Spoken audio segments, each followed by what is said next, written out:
Augustine was a Christian philosopher who lived in the 4th and 5th century AD on the fringes of the rapidly declining Roman Empire in the North African town of Hippo. He served as bishop for 35 years, proving popular and inspirational to his largely uneducated and poor congregation. In his last days, a Germanic tribe known as the Vandals burnt Hippo to the ground, destroyed the legions, made off with the town's young women, but left Augustine's cathedral and library entirely untouched out of respect for the elderly philosopher's achievements.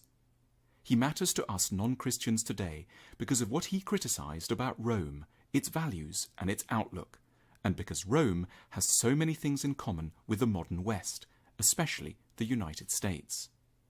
The Romans believed in two things in particular. 1. Earthly happiness.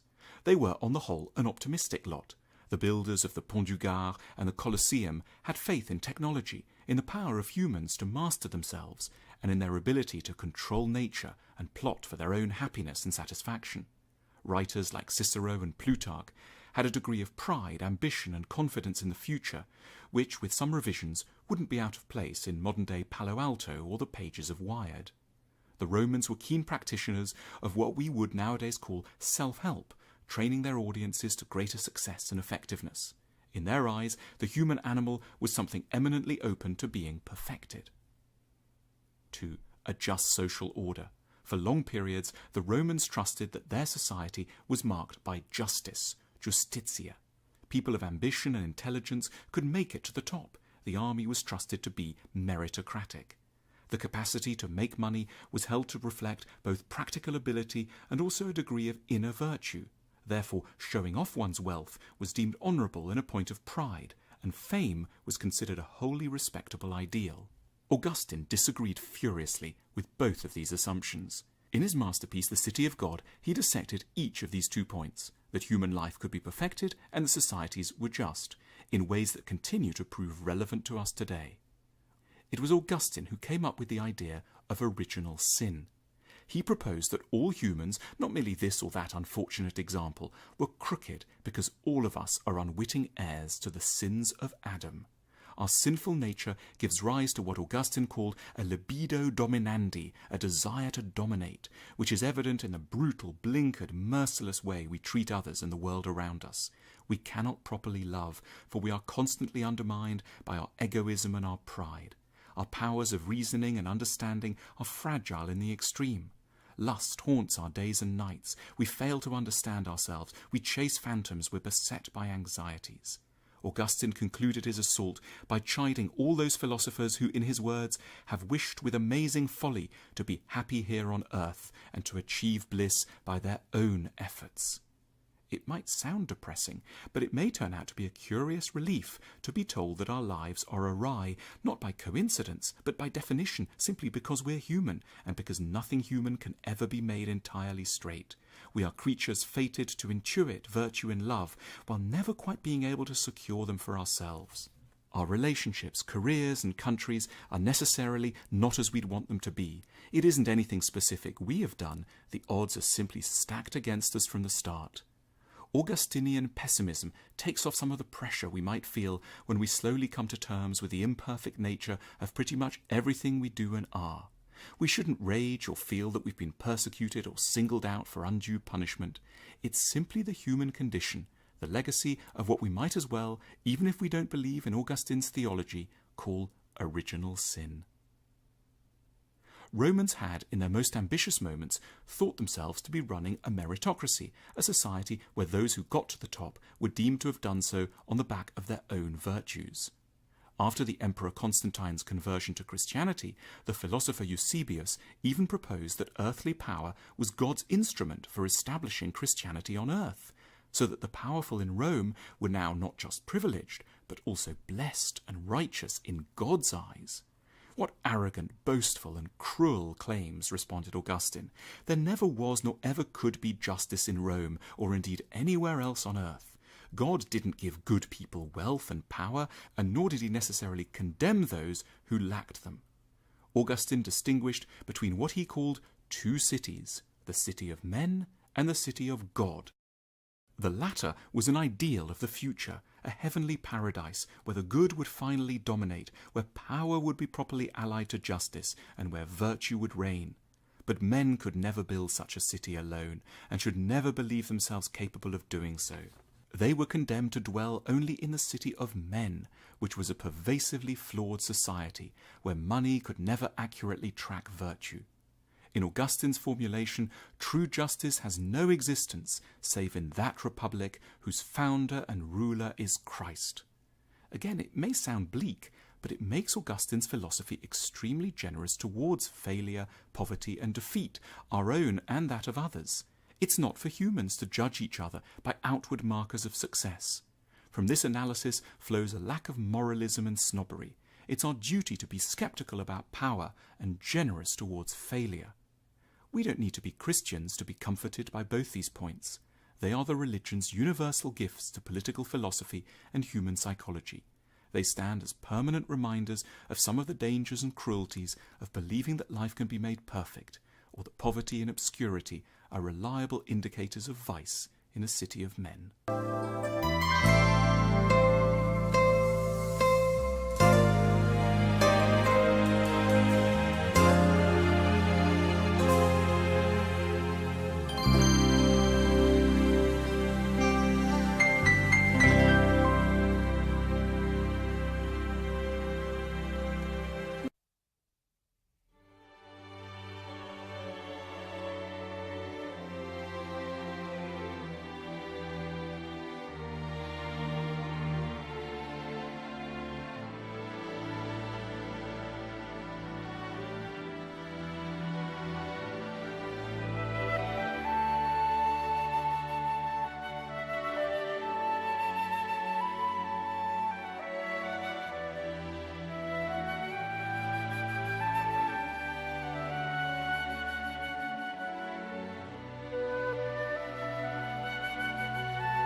when the subject of the coherence of Christianity comes up, is Christianity coherent? Is it cogent? Does it make sense?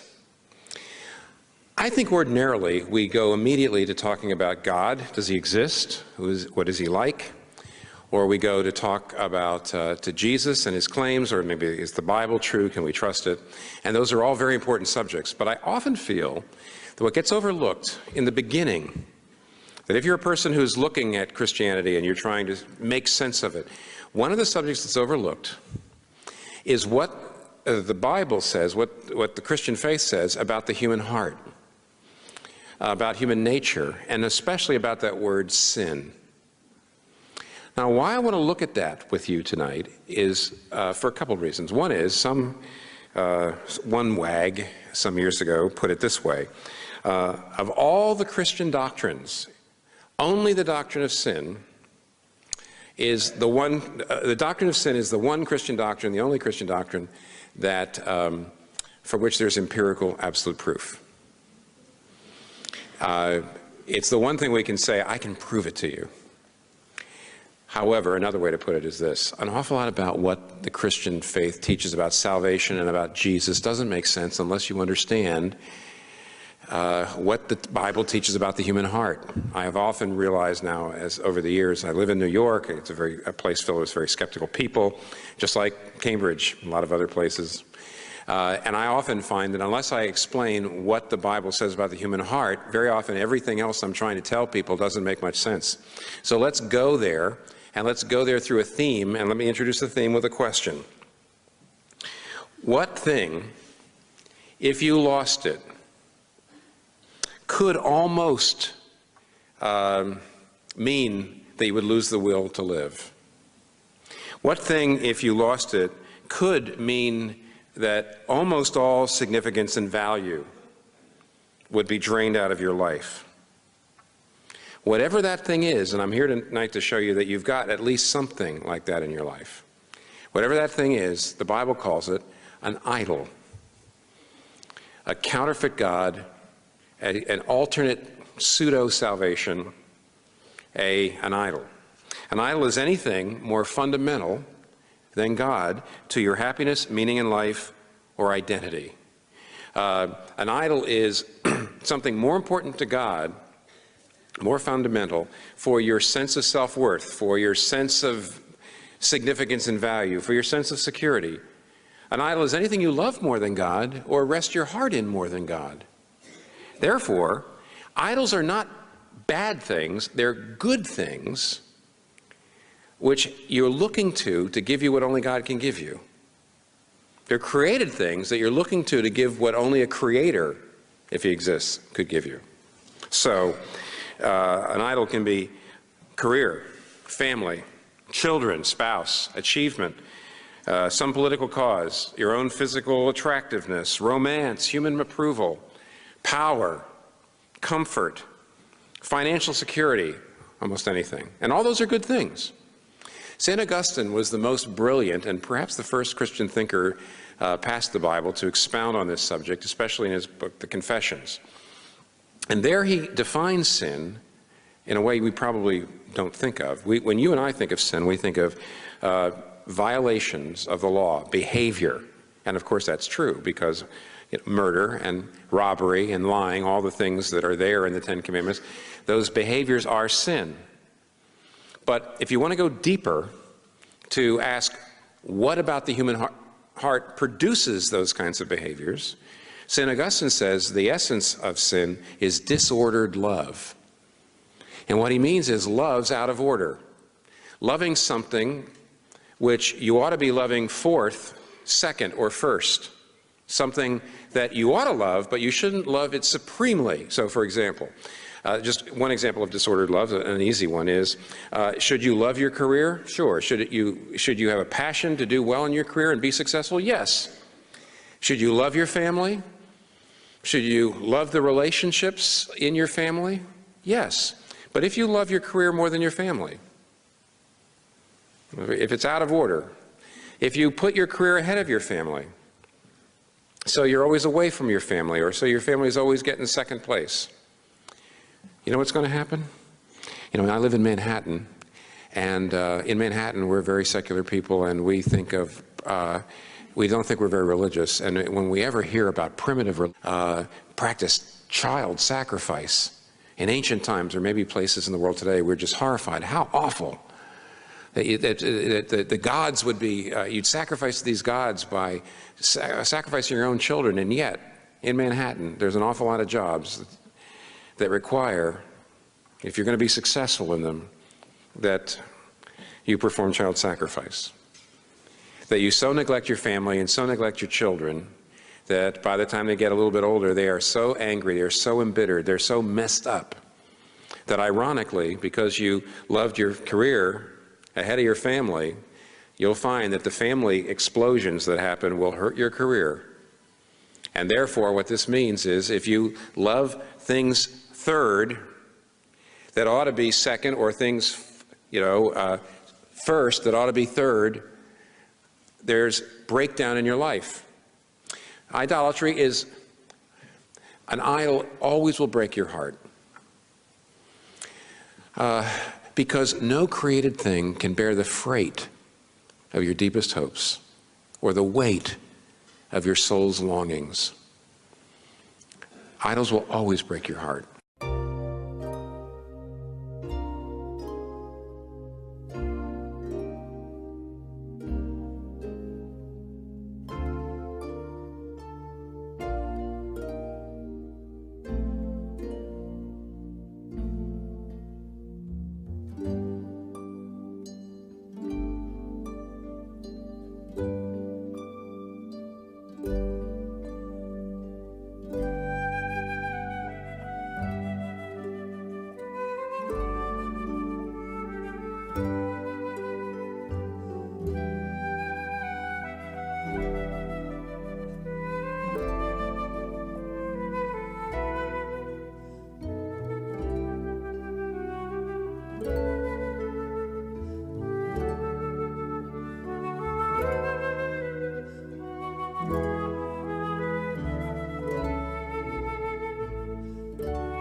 out of my life and out of my reading of the Bible. Just 3 brief practical suggestions, because we're not doing as well as we should. Now, suggestion number 1 in your life of prayer for 2009, set aside a time and a place each day and don't leave it to chance. Set aside a time and a place each day and don't leave it to chance. The devil defeats most praying before it happens because we didn't make a plan. If you don't plan, believe me, I have been at this a long time, and the devil hates me and my prayer life like you wouldn't believe how many good things keep me from praying. Not sin. Sin does not keep me from praying. Righteousness keeps me from praying. Answering holy emails and other holy things. Just checking out one more piece of relevant news to pray about at whatever news service you click on. It's not evil that keeps us from praying. It's good things, and He is shrewd to the bottom. So, pick a place and pick a time and show up. Number 2,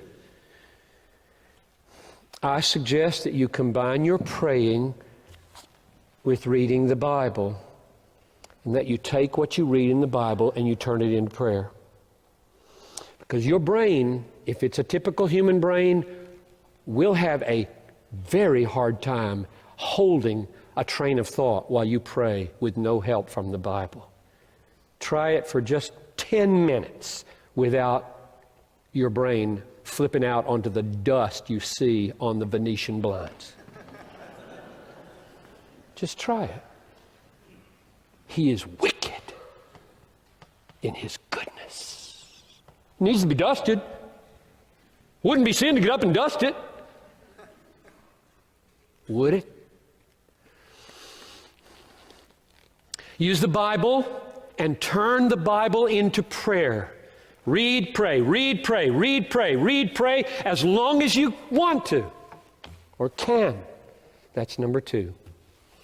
Number 3, I suggest that you pray in concentric circles.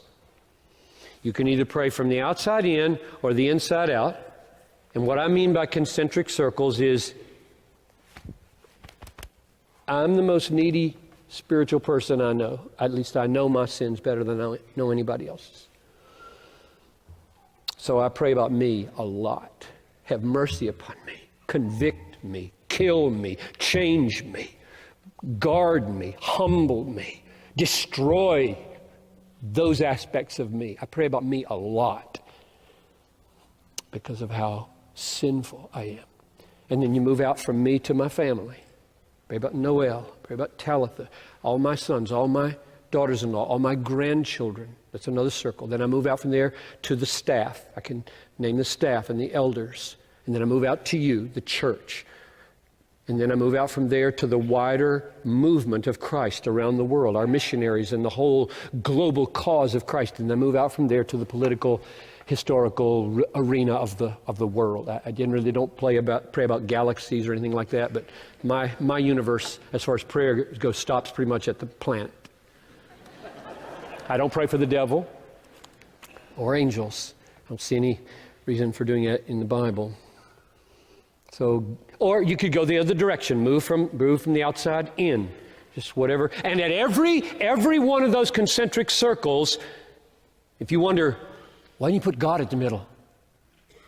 It's because He's in every circle.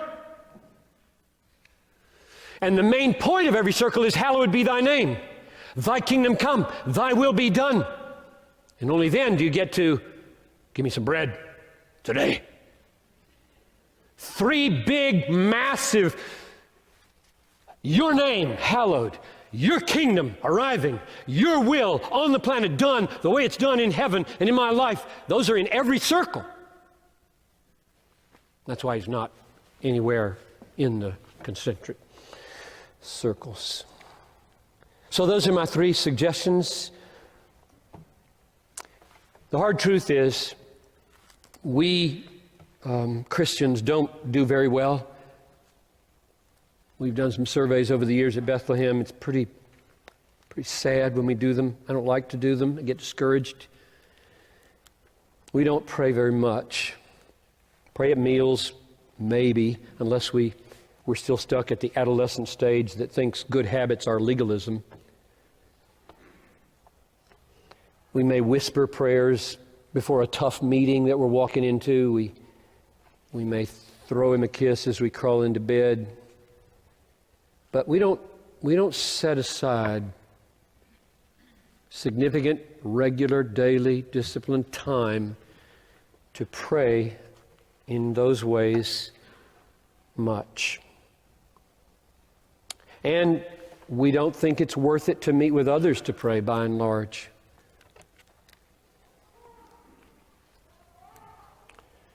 And we wonder, why is my faith weak? Why is my hope feeble? Why is my passion for Christ small?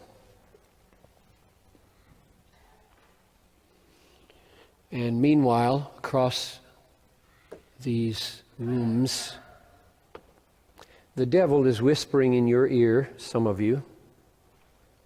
The pastor's getting legalistic now. He's moving into the legalistic phase of the sermon. He's starting to use guilt now. He's getting the law out now. That's what he's saying. To which I say, to hell with the devil and all of his destructive lies. Be free, Bethlehem. Is intentional, regular, disciplined, earnest, Christ-dependent, God-glorifying, joyful prayer a duty? A discipline? Do I go to prayer meetings Tuesday morning, Wednesday afternoon, Friday morning, Saturday afternoon, Sunday morning, Tuesday mornings or Saturday meeting? Do I do that because it's a duty, out of discipline? Well, you could call it that. It's a duty the way it's a duty for a scuba diver to put on his air tank before he goes underwater. It's a duty the way pilots should listen to air traffic controllers. It's a duty the way soldiers in combat should clean their rifles and load their guns. It's a duty the way hungry people eat food. It's a duty the way thirsty people drink water. It's a duty the way a deaf man puts on his hearing aid. It's a duty the way a diabetic takes his insulin. It's a duty the way Pooh Bear looks for honey. It's a duty the way pirates look for gold. So you call it duty if you want. It is like that. I hate the devil. I hate the way he is killing some of you by persuading you it's legalistic to do regular, set-aside, disciplined praying. I hate the devil and the way he's killing you.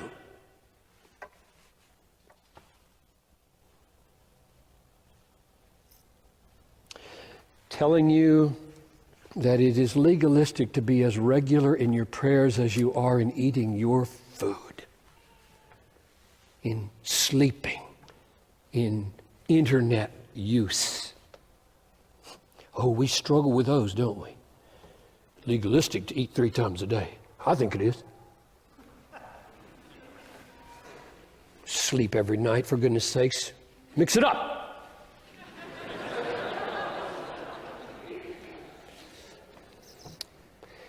He is laughing up his sleeve at how easy he can take out Christians. The devil is. He is laughing up his sleeve at what suckers we are. for his worn out, this is legalism. You should just look at him and say, I'm older than that. I'm not in 5th grade anymore. I've grown up a little bit. Get out of my life. I've got work to do because I am a sinner in desperate need of talking to my King every day. And my sin inclines me to leave it over and over. If I don't set a time and a place, I'm a goner. Let's talk to the devil. Give him some information. He might leave you alone for a while. Probably not. Folks, God has given us means of grace. You know that phrase? God has given us means of grace. If we don't use the means of grace, like praying, to the fullest advantage, our complaints against Him will not stick. It's amazing to me how many people get in God's face with complaints when they haven't done it. What kind of a courtroom is this when God can be put in the dock by sinners who don't even use the means of grace He gives us? Amazing. It's amazing. If we don't eat, we starve. If we don't drink, we die of thirst. If we don't exercise a muscle, it atrophies.